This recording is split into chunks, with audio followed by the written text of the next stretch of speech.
The diamond bracelet glittered on the white tablecloth like an accusation. "She stole it," the blonde woman declared, her voice cutting through the restaurant's elegant ambiance. "That waitress took my bracelet when she cleared our appetizer plates." Tanisha's hands trembled as every eye in the dining room turned toward her. She'd served hundreds of customers in her 2 years at Augustine's, endured countless microaggressions with her head held high, but this public accusation of theft felt like a knife twisting in her chest. "Ma'am, I didn't touch—" "Don't lie to me." The woman's face flushed red. "You people always think you can get away with—" "That's enough." The voice came from the private booth near the back, a voice like black silk over steel. Every head swiveled toward the man who'd spoken. He rose from his seat with predatory grace, his presence commanding immediate attention, dark eyes sharp as obsidian, fixed on the blonde woman with an intensity that made her falter mid-sentence. Baek Hai-jin crossed the dining room with measured steps, each one radiating quiet menace. The tailored Tom Ford suit draped perfectly over his broad shoulders. His expression remained utterly calm, but something dangerous flickered in his gaze. He stopped beside Tanisha, and she caught the scent of expensive cologne, bergamot and cedar. "Apologize to my wife," he said softly. 3 hours earlier, Tanisha Reynolds wiped down table 7 for the 3rd time, her lower back aching from the double shift. The lunch rush had finally died down, leaving Augustine's dining room in its usual state of hushed elegance, all cream linens, soft lighting, and the kind of quiet that only money could buy. Her phone buzzed. Another text from Pinewood Care Facility, another reminder that her grandmother's treatment wasn't going to pay for itself. Even with both her jobs, waitressing here and weekend shifts at the coffee shop, she was drowning. The medical debt collectors called daily now. Her grandmother's cancer treatment had drained every penny, maxed out every card, and still it wasn't enough.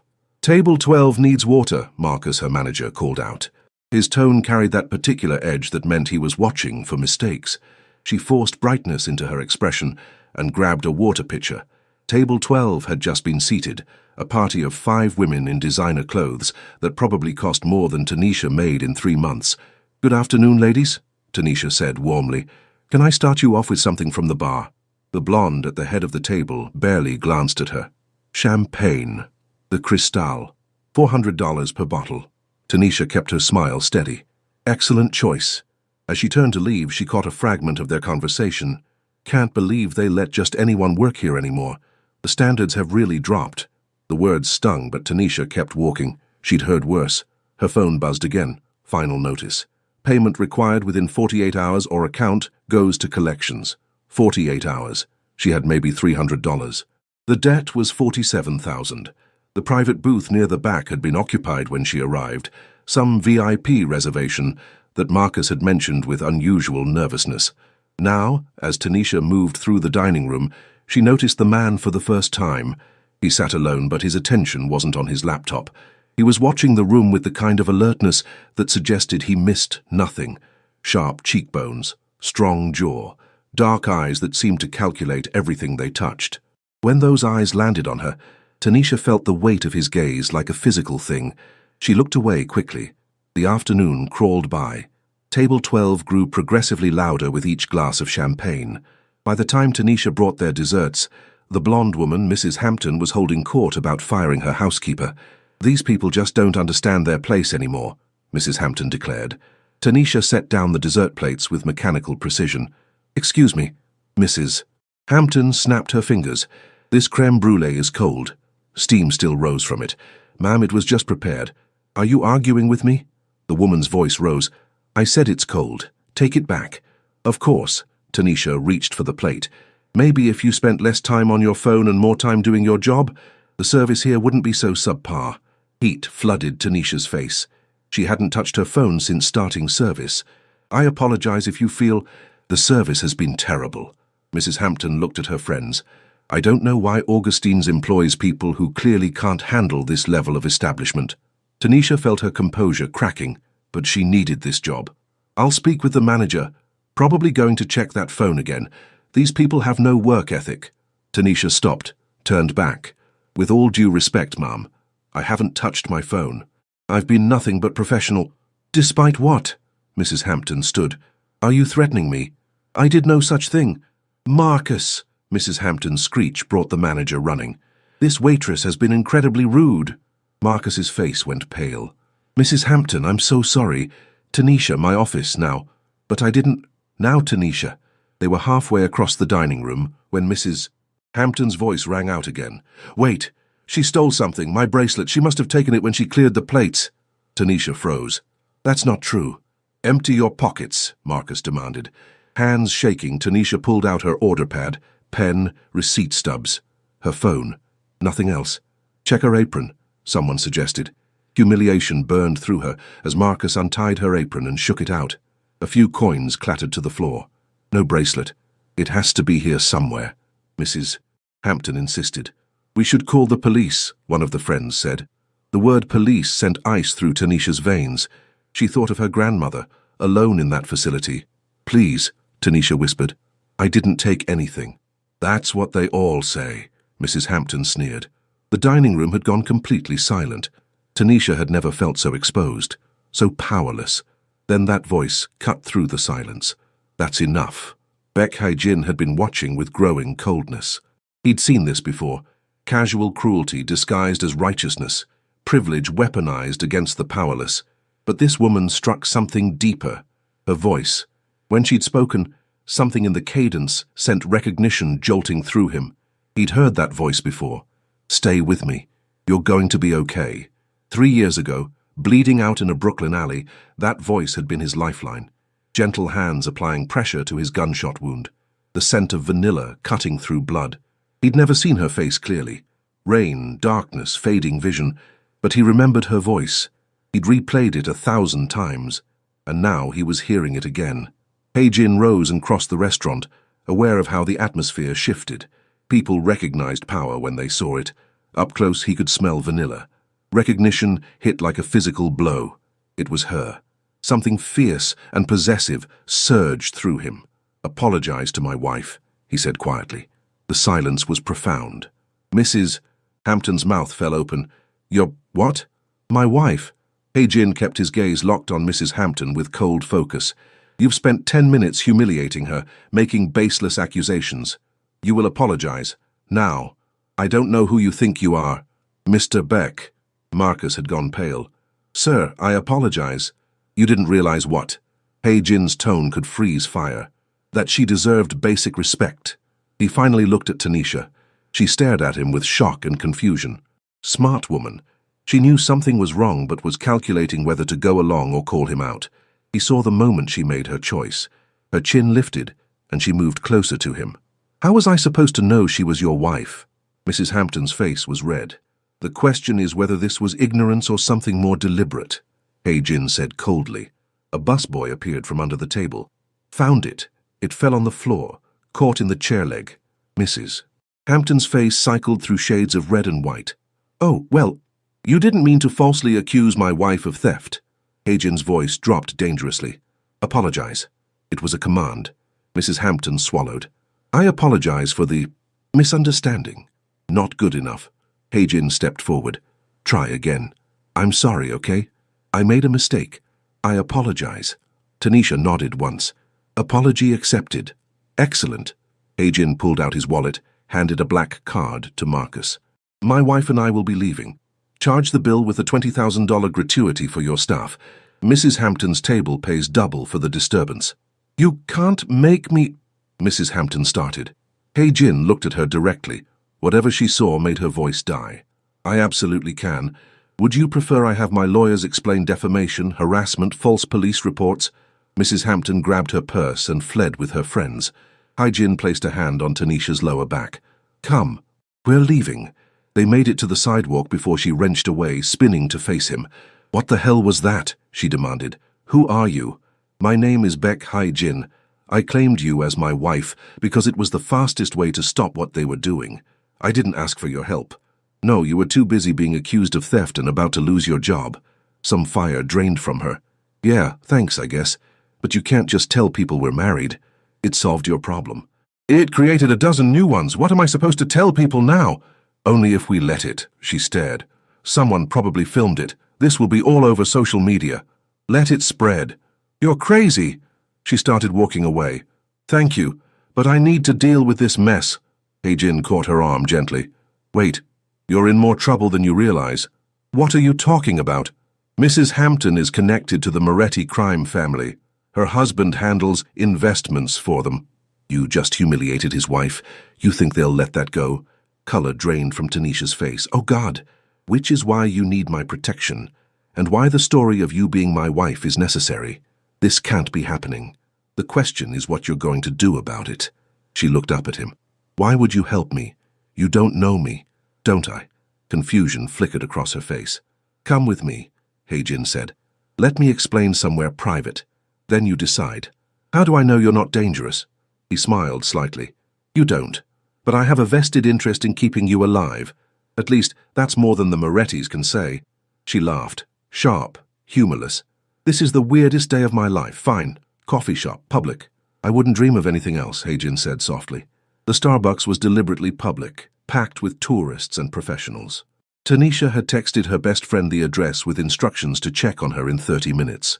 She sat across from Baek Hae-jin, cradling a latte she wasn't drinking, trying to process everything. Explain, Tanisha said. All of it. I run certain businesses in New York, some legal, some less so. I have resources, connections, and power to protect you from the Hamptons and the Morettis. You're a criminal. I'm a businessman who operates outside certain legal constraints. The point is, I can protect you, because I publicly claimed you as my wife. An attack on you is an attack on me. This is insane. Marriage has been used as protection for thousands of years. She couldn't argue. She'd seen enough to know crossing the wrong people had deadly consequences. Why would you do this? Tanisha asked carefully. What do you get? Respectability. I'm consolidating power, establishing alliances. A man with a wife, someone he respects, is seen as stable, trustworthy. It's perception management. So I'm a prop, a partner in a mutually beneficial arrangement. I protect you and solve your problems. You appear as my wife when needed. We both get what we need. What problems? You only know about the Hampton thing. I know you're drowning in medical debt, Hae-jin said calmly. $47,000 for your grandmother's cancer treatment. 2 jobs. Can't make minimum payments. Collections gave you 48 hours. Tanisha's blood ran cold. How do you know that? I made calls while you were in the restroom. 7 minutes is plenty of time. You investigated me. I have efficient people, and I can solve it. Every penny of your grandmother's debt paid. Her care fully funded. Your own debts cleared. Plus 10,000 a month salary. The numbers hit like a physical blow. Everything solved. For how long? 6 months initially. At the end, we divorce amicably. You walk away debt-free with 6 months of salary. It was too good to be true, which meant there was a catch. What exactly would I have to do? Attend events with me, 3 or 4 monthly. Dinners, fundraisers, business functions, act devoted, live in my home when we're likely to have visitors. Live with you? In my home. You'd have your own suite, complete privacy. This is business, not a real marriage. I won't touch you beyond what's necessary for appearances. Holding hands, arm around your waist. Nothing more unless you consent. She wanted to believe him. I need time to think. You have until tomorrow morning. After that, the Hampton situation escalates. That's not enough time. It's the time you have. He slid a business card across the table. My private number. Call by 9 a.m. Why does this feel like a deal with the devil?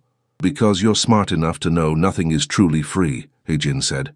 But consider this, the devil you know versus the one you don't. I'm offering protection and security. The Hamptons offer neither. He stood. For what it's worth, I admire what you did today, standing up for yourself even when it could cost everything. That takes courage. Courage or stupidity. Often the same thing. He nodded once. Think about my offer, Tanisha. I believe it's the best choice for both of us. He left, moving through the crowd like water through stone. Tanisha sat with her cold latte and spinning thoughts. 17 missed calls, 5 emails from collections, 3 texts from Marcus saying she was suspended. Her life was falling apart. She thought about her grandmother, growing weaker every day, the woman who'd sacrificed everything for her. She thought about the fear in Victoria Hampton's eyes when Hae-jin confronted her, the immediate shift in power. She thought about Baek Hae-jin himself, the way he'd defended her, the strange sense that he'd looked at her like he knew her. Her phone buzzed. Keisha calling. Hey, I'm alive. What happened? So Tanisha told her everything. Keisha was silent. Then, this is some 50 Shades bullshit. I know. But he's actually offering to pay everything? That's what he said. Tanisha, this man is obviously dangerous. I know, but you're considering it anyway. Yeah, Tanisha whispered. Because what choice did she have? Drown in debt while waiting for the Hamptons' revenge? Watch her grandmother's treatment get cut? Or take a risk? Make a deal? What should I do? She asked. I can't tell you that. This is life-changing, huge. But if you do this, keep your phone on, check in daily, and at the first sign of danger, you get out. Deal? Deal. After hanging up, Tanisha sat for another hour, weighing options. Finally, she stared at Heijin's card. She didn't call, not yet. One more night to be sure. But deep down, she already knew her answer. The walk home took 40 minutes. Her small Queen's apartment looked shabbier than usual. Second-hand furniture, walls needing paint, the constant smell of her neighbor's cooking. She'd been so proud of this place once. Now it just felt like failure. Tanisha collapsed on her couch. She was so tired. Tired of fighting, tired of struggling. Her phone buzzed. Unknown number. Tanisha Reynolds? A rough male voice. Who is this? A friend. A warning. You embarrassed someone important today. Mrs. Hampton doesn't forget. Neither does her husband. Ice flooded her veins. What do you want? I want you to understand your situation. You made a powerful enemy. Being claimed by that Korean businessman might give you protection, but it also paints a target on your back. Get out now. Leave the city. Disappear before... The line went dead. Tanisha stared at her phone, shaking. A warning? Or a threat? She sat in darkness, listening to sirens, and made her decision. She couldn't run. She had nowhere to go. Her grandmother needed her here, which left only one option. Tanisha pulled up Heijin's number. I'm in. We need to talk details tomorrow. The response came instantly. Good. My driver will pick you up at 8 a.m. Bring what you need for a few days. We start immediately. No going back now. Tanisha lay on her couch, still dressed, and tried to imagine what she'd agreed to. 6 months as a crime boss's fake wife. 6 months that would either save her or destroy her. She didn't sleep. Just lay in darkness, listening to her heartbeat, wondering if she'd made the best decision of her life or the worst. The black Mercedes that picked Tanisha up was nicer than any car she'd been in. Leather seats, tinted windows, a driver who called her Mrs. Beck. The drive to Manhattan's Upper East Side took 30 minutes. When they pulled up to a pre-war limestone mansion converted to luxury residences, Tanisha's breath caught. The elevator required a key card for the penthouse. Of course. When the doors opened into his apartment, Tanisha stepped into a magazine spread. Floor-to-ceiling windows overlooking Central Park. Modern furniture, minimalist but expensive. Original artwork. Everything white, grey, chrome with touches of black. You came. She turned to find Heijin in dark slacks and white dress shirt, sleeves rolled to his elbows. Did you think I wouldn't? I thought you might reconsider. He gestured to the dining table. Coffee? Just coffee. He poured from a French press and sat across from her. We need to establish our story, Heijin said. Something consistent, believable. Tanisha nodded, pulling out her phone. How did we meet? 6 months ago. You were working at Augustine's. I became a regular. We talked during quiet moments. You weren't intimidated by me. The connection grew. What made you pursue me? Your intelligence. Your dignity. How you treated everyone with equal respect. Heijin's eyes were steady. And your smile. The rare times you really smiled, it changed your entire face. Something in his tone made her pause. He said it like he'd witnessed it, like he knew her. And I pursued you because you saw past the exterior. You didn't judge based on rumors. You asked real questions about my life. Do you have family? My father is dead. My mother lives in Seoul. A younger sister in California. We're not close. Old pain beneath the words. I'm sorry. It's an old story. He refocused. Your family? Parents died when I was 7. Car accident. My grandmother raised me. She was a nurse, strong woman. Worked 2 jobs to put me through college. Where did you go? Hunter College. International Relations, minored in Korean language studies. He looked up sharply. You speak Korean? Annyeonghaseyo, she said with a slight smile. My college roommate was Korean. I picked up basics, probably forgot most of it. Something flickered across his face. Surprise, pleasure, something else. That's unexpected and useful. Many of my associates are Korean. Having a wife who understands helps mitigate vulnerabilities. She could listen for betrayal. Great. They spent 2 hours building their cover.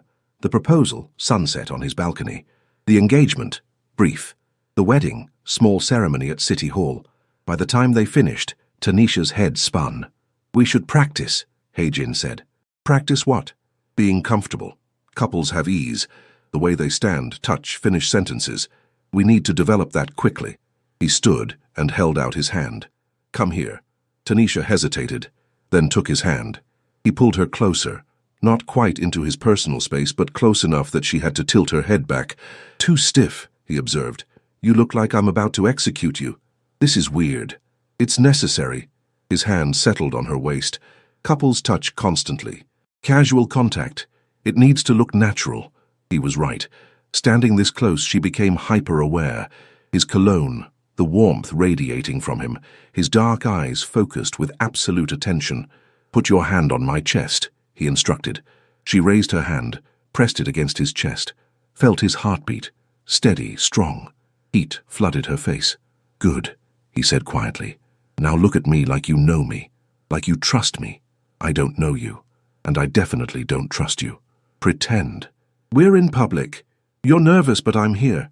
How do I make you feel safe?" She tried to relax, tried to imagine this was real, that his touch was familiar rather than foreign. "Better," Heijin murmured. They practiced for an hour, standing together, sitting together, him touching her face, her leaning into him, building muscle memory for a relationship that didn't exist. By the time he stepped back, Tanisha felt wrung out.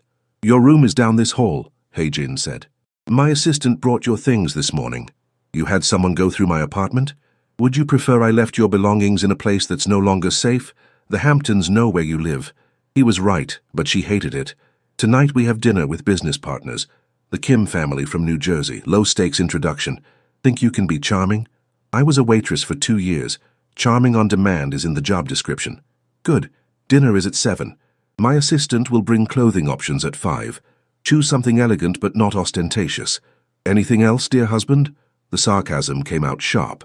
Heijin smiled slightly. "Yes, try to look like you don't hate me quite so much. We're supposed to be newlyweds." Tanisha found her room and nearly cried. Twice the size of her entire apartment. King bed with expensive linens. Ensuite bathroom with a deep tub. Walk-in closet where her belongings looked lost. Through the windows, Central Park spread below. Life continuing as normal while hers had been upended. Her phone buzzed. Text from the facility.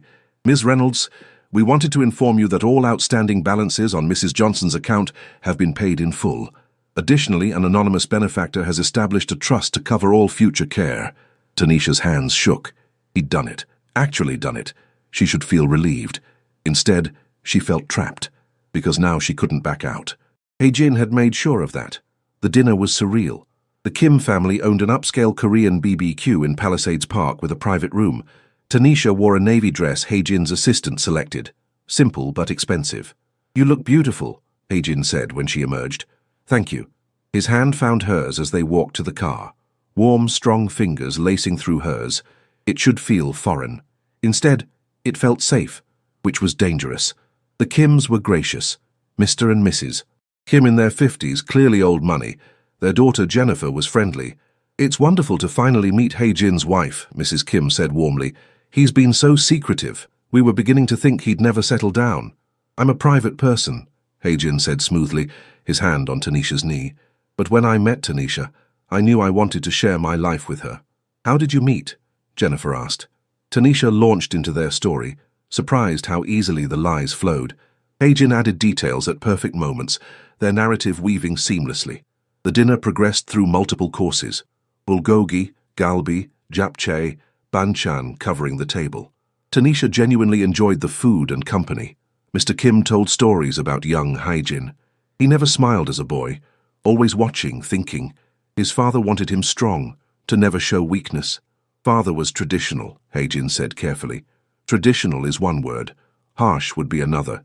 But Heijin survived. Thrived even, though I think it cost him something. Uncomfortable silence fell. Mrs. Kim quickly changed subjects, but Tanisha filed away the information. Harsh father, traditional upbringing, pressure to be strong. It explained things about him. After dinner, Jennifer pulled Tanisha aside. "Can I give you advice?" she asked quietly. Of course, Hei-jin is a good man, truly, but he's also complicated, dangerous in ways you might not understand yet. Be careful. Guard your heart. This is just... Tanisha started, then caught herself. This is still new. We're figuring it out. I'm sure you are. I just want you safe and happy. You seem like someone who deserves both. In the car home, Tanisha was quiet. You did well tonight, Hei-jin said. The Kims liked you. That matters. Why? I thought this was just an arrangement. It is. But in my world, perception creates reality. If people believe we're genuinely married, it changes how they interact with me. So I'm a prop. You're a partner. There's a difference. Back at the penthouse, Tanisha kicked off her heels. I'm going to bed. That was exhausting. Tanisha. His voice stopped her. Thank you. For tonight. I know it's not easy. She looked back. In dim lighting, he looked less like a crime boss and more like just a man. Tired, lonely, grateful. You're keeping your end of the bargain. My grandmother's bills are paid. That's what matters. Is that all that matters? The question hung between them. Good night, Hei-jin, she said. She was almost to her room when his voice came, barely a whisper. I've waited 3 years to find you again. Tanisha froze, turned slowly. What? But he was gone, leaving her with questions that wouldn't let her sleep. 3 years. What did that mean? She lay in bed trying to remember if she'd met him before, but nothing came, just a vague sense that she was missing something important. The next few days fell into strange routine. Breakfast together. Hei-jin working while Tanisha explored and tried not to feel caged. Evenings at events or practicing their couple dynamic. She visited her grandmother on the 3rd day. The difference was startling. Better room, better care, actually smiling. Baby girl, Grandma Johnson said, holding Tanisha's hand with more strength than she'd had in months. They tell me some angel paid everything. Was that you? Tanisha couldn't tell the truth. Something like that, don't worry, just focus on getting better. You've always been my blessing. Ever since your mama passed, I'm so proud of you, Tanisha. Tears burned. I love you, Grandma. I love you too, baby. More than you know. Walking out, Tanisha felt the weight settle. She'd sold 6 months of her life.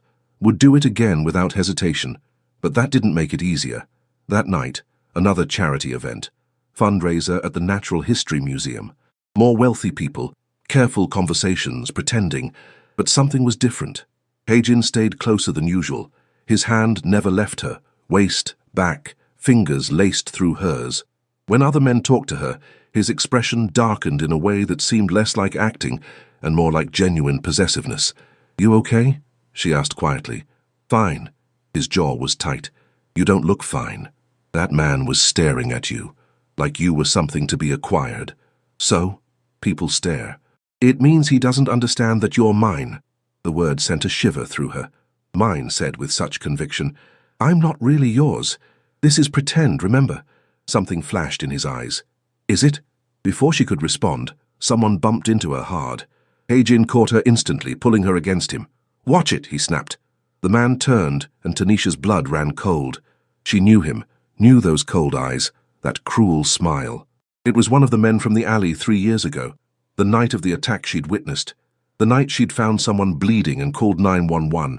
Recognition slammed into her, memories flooding back, the rain, the shouting, the gunshots, running away, then hearing someone groaning, turning back against every instinct, finding a man bleeding from his side, barely conscious, pressing her hands to the wound, calling 911, staying even though she was terrified, murmuring reassurances until she heard sirens, then running. Running because staying meant becoming a target. She'd tried to forget that night, blocked it out. But now, looking at this man's face, everything came rushing back, and suddenly she understood. She looked up at Hei-jin with wide eyes. 3 years ago. His expression confirmed it. He knew, had known all along. We need to leave, Hei-jin said quietly, urgently. Now. The car ride was silent and tense. Tanisha's mind raced, pieces clicking into place. The way Hei-jin had looked at her that first day, his insistence on protecting her. The comment about waiting 3 years. He was the man she'd saved. It was you, she said finally. In the alley. 3 years ago. That was you. Hei-jin stared out the window. Yes. You've known this whole time. You recognized my voice. Yes. Why didn't you tell me? Because you didn't remember. You'd blocked it out. Trauma does that. I didn't want to force those memories back. That wasn't your choice to make. Perhaps not, but I made it anyway. Inside the penthouse, Tanisha paced while Hei-jin poured whiskey. "That man tonight," she said. "He was there. One of the people who shot you. Park Min-soo. He works for the Jade Dragons, a rival organization." Hei-jin handed her a glass.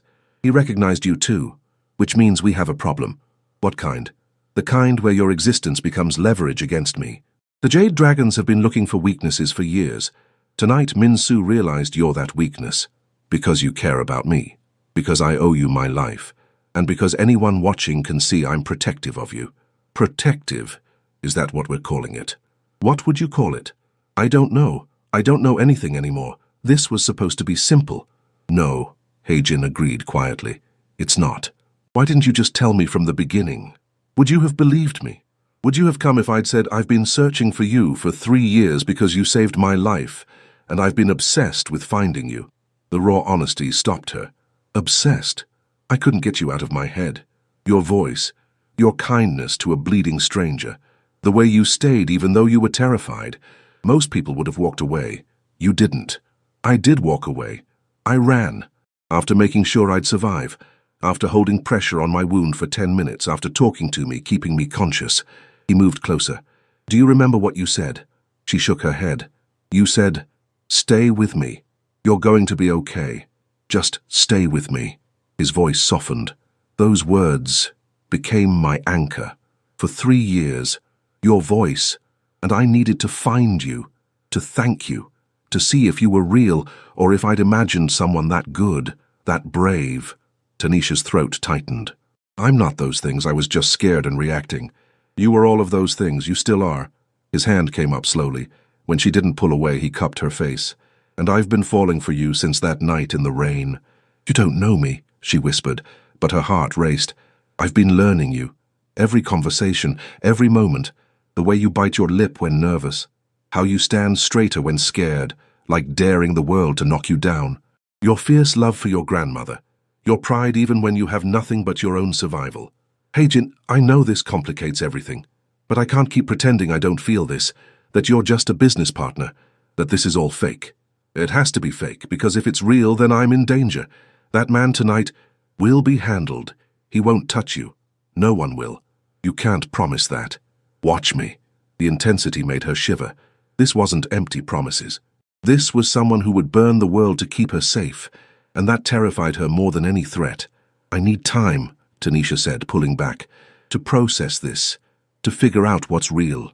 Pain flashed across his face, but he nodded. "Take all the time you need. But know this, fake or real, I will protect you. That's not negotiable." The next morning, urgent knocking woke her. She opened the door to find Hei-jin already dressed, expression grim. "What's wrong?" "The Jade Dragons took your grandmother." The world tilted. "What?" 30 minutes ago, armed men entered Pinewood and took her. Left a message. He handed her his phone. "Trade. The old woman for you. Pier 17. Midnight. Come alone or she dies." Tanisha's legs gave out. Hei-jin caught her. "No," she whispered. "This is my fault. This is their fault. Not yours.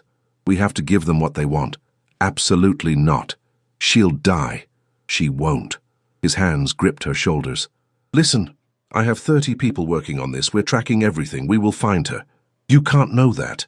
I know I've been running this organization for 10 years. I know every move the Jade Dragons make. I know Park Min-soo is impulsive and stupid, which means he'll make mistakes, and I know I will get your grandmother back safely. Trust me." "How can I trust you? You've lied. I've protected you since the beginning. Every decision has been to keep you safe. That includes now."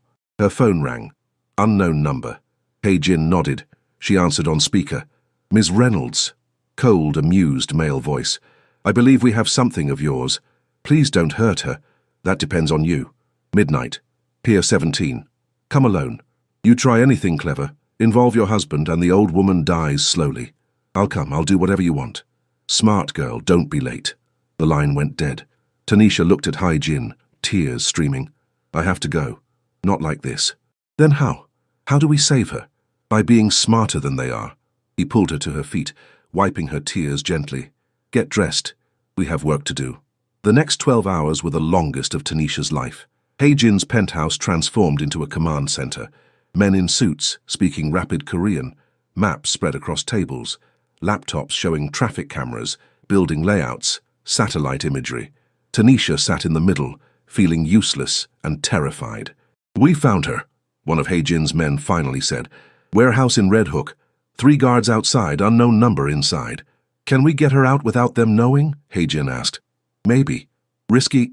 They won't know, because we're not going in quiet. We're going in overwhelming." He turned to Tanisha. "I need you to trust me. Can you do that?" She looked at this man who'd lied, protected, maybe even fallen for her, who was orchestrating what sounded like a small war to save her grandmother. "Yes," she whispered. "I trust you." His expression softened. "Then here's what we're going to do." At 11:45 p.m., Tanisha stood alone on Pier 17. Cold night, wind whipping off the East River. She wore a wire under her jacket, hands empty, held out to show she was unarmed. She was terrified, but not alone. Hae-jin had 20 men positioned around the pier. Snipers on buildings, boats in the water, every contingency planned. "I'm here," she said to darkness. Figures emerged. Park Min-soo led them, that cruel smile present. 4 armed men behind him. "Ms. Reynolds, so good of you to come. Where's my grandmother?" "Safe, for now." He circled her. "I've been waiting years to find leverage against Baek Hae-jin, and you just fell into my lap. The woman he's obsessed with, it's almost poetic. I'm here, let her go. Oh, we'll have you. But first, let's make sure your husband understands consequences." He pulled out a phone, opened video call. The screen showed Tanisha's grandmother, tied to a chair in a warehouse, looking terrified but alive. "Grandma!" Tanisha lunged. Min-soo's men grabbed her. "She's alive. Whether she stays that way depends on your cooperation." The first shot was so precise, so quiet with the suppressor, that Min-soo didn't realize one of his men had dropped until the second shot took out another guard. Chaos erupted. Hae-jin's men swarmed from every direction. More shots. Shouts in Korean. Sharp sounds of impact. Tanisha hit the ground as instructed, covering her head. It was over in less than a minute. When Tanisha looked up, all of Min-soo's men were down, and Hae-jin stood over Min-soo with a gun pressed to his temple. "Where is she?" Hae-jin's voice was death itself. "Warehouse, Red Hook. We wouldn't actually hurt her, just terrorizing an innocent elderly woman to get to me. Did you really think I'd let that stand? You can't kill me. The dragons will do nothing, because by morning they'll have new leadership that understands the cost of targeting what's mine." He looked up, met Tanisha's eyes. "Are you hurt?" She shook her head, unable to speak. "Good." He turned back to Min-soo. "You have one chance to live. You will personally ensure Mrs. Johnson is returned safely. You will apologize to her. Then you will disappear from New York, permanently. Understand?" Min-soo nodded frantically. "If anything happens to either of them, if they get a paper cut, if someone looks at them wrong, I will find you. And what I do will make this look like mercy. Clear?" Crystal. Hae-jin holstered his gun and walked to Tanisha, pulling her to her feet and into his arms. "You're safe, I've got you." Tanisha clung to him, shaking. "My grandmother. My men are already at the warehouse. She'll be freed in minutes. I promise." And he was right. Her phone rang moments later. Her grandmother's voice shaky but strong. "Baby girl, what in the world is happening?" By 2 a.m., Tanisha's grandmother was back in her facility with extra security and no memory of who'd been behind it. Min-soo had apologized profusely, claiming mistaken identity. Tanisha sat with her until she fell asleep, then returned to the penthouse where Hae-jin waited. "She's okay. Scared, but okay. I'm sorry. I never wanted you involved in this part of my world." "Stop." She crossed to him. "You saved her. You saved me. You kept every promise. At what cost? You were right. This isn't simple. My life is dangerous. Your grandmother was taken because of me. Because of evil men making evil choices. Not because of you." "Tanisha." She kissed him. It was impulsive, driven by adrenaline and emotion, and 3 years of fate trying to bring them together. But the moment her lips met his, something clicked. This was real. Whatever was between them had stopped being pretend. Hae-jin responded instantly, one hand tangling in her hair while the other pulled her close. The kiss deepened, became desperate and fierce and tender. When they broke apart, breathing hard, Tanisha whispered, "I remember now. All of it. That night. Your voice asking me to stay. The way you gripped my hand like I was your lifeline." "You were," he said roughly. "You still are. I don't want this to be fake anymore. I don't know when it happened, but I fell for you. The real you. Tanisha. He pressed his forehead to hers. I can't promise safe, I can't promise easy. My world is dark and dangerous. I know what you are, what you do, and I'm choosing you anyway, because you're also the man who defended me, who paid my grandmother's debts, who risked everything to save her tonight. That's who you are to me. I don't deserve you. Probably not, she agreed with a small smile, but you're stuck with me now. He laughed, surprised and genuine. Is that so? That's so. She pulled back to meet his eyes. This arrangement, I want to renegotiate. I want it to be real, not 6 months, forever. Forever is a long time. Got somewhere better to be? Not a single place. He cupped her face. But I need you to be sure. Once we do this for real, there's no going back. You'll be mine completely, and I'll be yours. That means accepting the danger, the darkness. I'm sure. I've never been more sure. Then yes, he said, and kissed her again. 1,000 times yes. 3 weeks later, Tanisha and Hai-Jin stood in a small Brooklyn chapel with only a handful of people. Keisha, Jennifer Kim, Hai-Jin's sister from California, and Tanisha's grandmother in a wheelchair, beaming despite her weakness. This time, the vows were real. I promise to be your shelter in the storm, Tanisha said, tears streaming. Your safe harbor, the voice that tells you to stay when everything else tells you to go. I promise to protect you with everything I am, Hai-Jin replied, voice thick with emotion. To honor your strength, your kindness, your courage. You saved my life 3 years ago. I'll spend the rest of mine making sure you never regret it. When he kissed her as her actual husband, the small gathering applauded, but Tanisha barely heard it. She was too focused on the man holding her, the future they were choosing, the impossible love story that had started in a rainy alley and brought them here. I love you, she whispered against his lips. I love you, he whispered back. My wife, my savior, my Tanisha. Years passed, bringing changes neither could have imagined. Hai-Jin gradually transitioned his organization away from illegal activities, building a legitimate business empire. It wasn't easy. Old habits and older enemies didn't disappear overnight, but with Tanisha beside him, he found the strength to become someone new, someone better. Tanisha finished her degree, then another, eventually joining Hai-Jin's business as chief operating officer. Her intelligence and instincts proved invaluable, her ability to read people complementing his strategic mind. They became a power couple, respected, feared in the right circles, but also known for their philanthropy. Tanisha's grandmother lived 3 more good years, long enough to see her granddaughter truly happy, long enough to hold Tanisha and Hai-Jin's first child, a daughter with her mother's eyes and her father's determination. You chose well, Grandma Johnson whispered during one of their last visits. He's a good man, troubled but good, and he loves you like you hung the moon. I love him the same way, Tanisha replied. When her grandmother passed, Hai-Jin held Tanisha through her grief, just as she'd held him through his own demons over the years.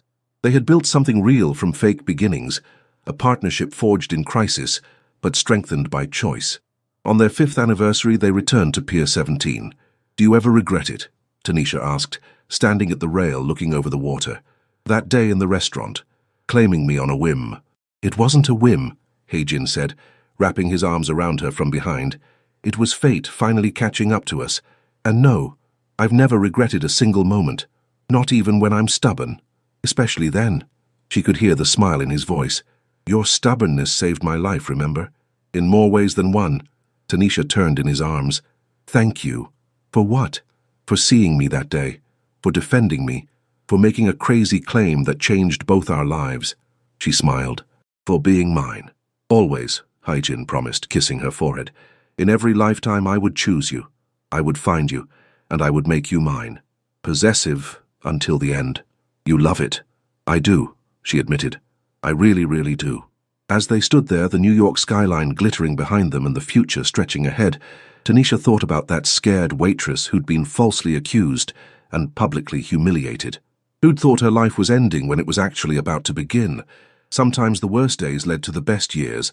Sometimes a stranger in a restaurant turned out to be destiny. And sometimes the voice that told you to stay, whether in a rainy alley or through all the years that followed, was exactly the voice you needed to hear.